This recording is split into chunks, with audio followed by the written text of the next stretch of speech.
Welcome back, everybody. This is a very, very important video. You need to watch this because otherwise you're going to waste resources in this game once you reach Chapter 5. Resources that you summoned for and hit that 1% legendary relic to get, and you'll be able to waste it and not even know what is going on. Once you reach Chapter 5, you're able to level up your passive abilities, which are right here, and then you're also able to level up your relic abilities, which are here.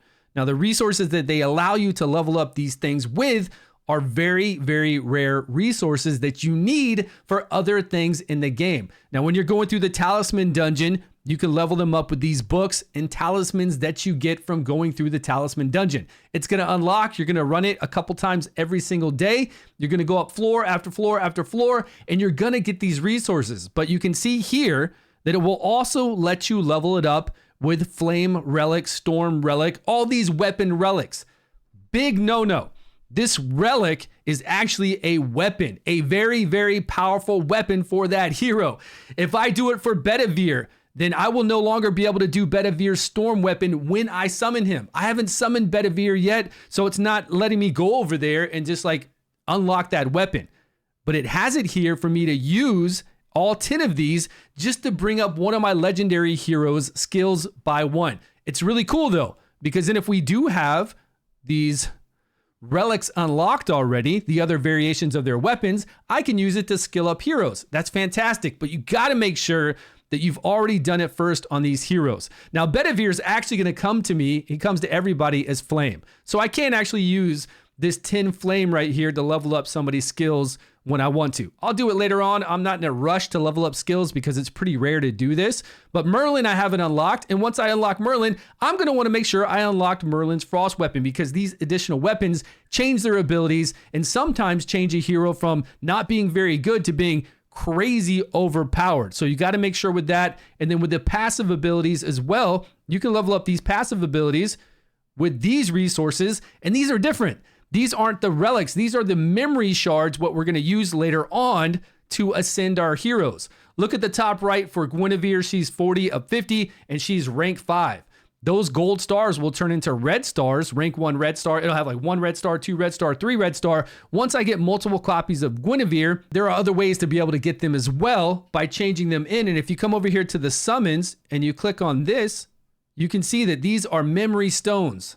And you do not want to use memory stones because if you look at what I have for memory stones, that is the one right here. That's the legendary memory stone I have. And that will actually, once I get a few more, I'll be able to take Gillian to that additional ascension and get some really good stats with it. So do not use those. You can, of course you can, but make sure you come in here and you go to that hero and you unlock whatever additional weapon they have. And then if you don't have that hero, you haven't actually acquired that hero, then don't use it at all because you need to get that hero first. But for Anguish, you can see with his relic, I've got the Flame one and the Frost one.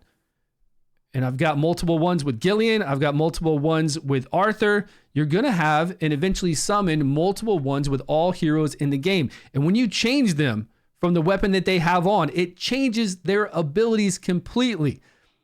So do not, no matter what, use those resources. Make sure that if you do use them, if you're using them on somebody like this rare right here to level up his abilities or his passive, that you're sure that whatever one you're using is already been unlocked. So you're going to have to do a little research. Like right now with Anguish, I know the fire one on the very top one, right, is easy because Anguish is fire. We've already got him unlocked for fire and frost. So yeah, I can use that one.